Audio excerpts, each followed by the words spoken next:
How do you know that? My daughter bought up here for Florida. She walks in, she shows a little knee. Somebody liked it, or else she wouldn't have gotten in there. Somebody opened up the door for her. She wouldn't have been in that room. She walks in, she's showing a little knee. She got her hair kind of pulled back. She got her high heels on, those gladiator pumps. And she struts her little self right into the little house. How'd she get in? Somebody let her in. Somebody, double standard. Jesus is in the house, and we're not worried about, hey, you kind of look good. You can come on in. She walks through the door, and as she keeps walking in, she interrupts a church service. She walked in, and now she's messed it all up. Everything that we thought was going to happen. She now walks in with her little gladiator high heel pumps, skirt over the knee, hair pulled back. And the first thing she does is just she walks through the crowd, listening to that one, listening to that one. And where does she go? The scripture says, I don't know about you, but I read it this way. She went straight to his feet. Come on, church. Somebody work with me here. Where did she go? She went straight to his feet. She didn't go to his hands. She went to his feet. You see, the problem with you and I, we're not going to his feet anymore. You and I are walking straight to the hand.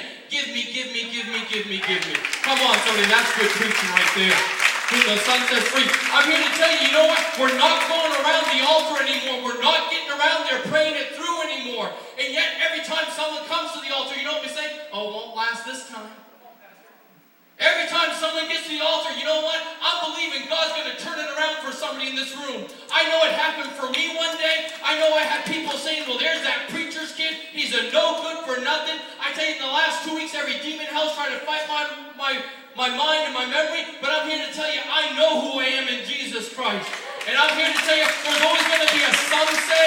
There's always going to be a group of people that are going to say this. But as for me and my house, I'm going to serve the Lord. I'm here to tell you, we're going to stop talking about those that are coming to the altar and learn to get down there and pray it through with them.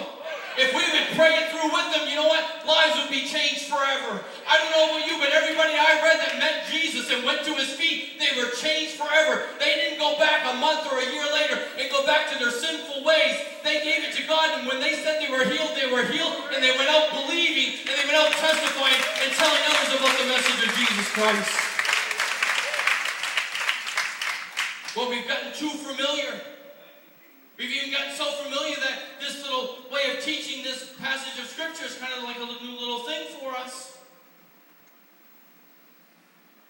Problem is, you and I, we go to his hand.